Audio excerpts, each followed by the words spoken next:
सवानावा जल ढारे अइलियो सुनेला ए बाबा मोर गोहार।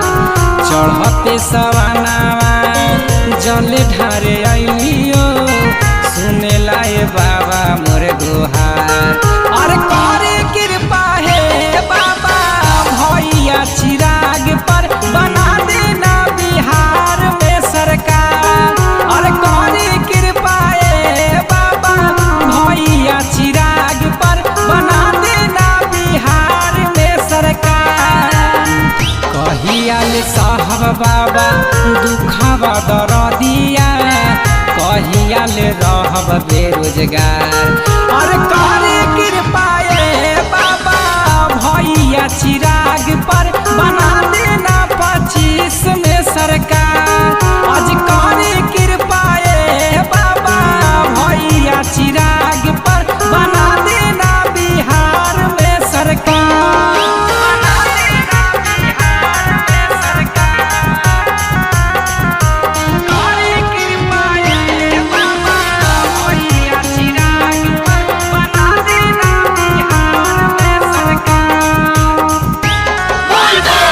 अखिए के सोझा रोजा हो कहतिया केहू नहीं सुनय बाबा केहू के बतिया।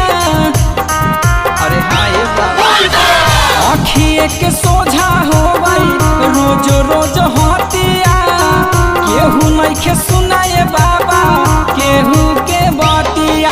और केहू नहीं बुझा है लाचार। और करे कृपा भैया चिराग पर बना देना 25 में सरकार।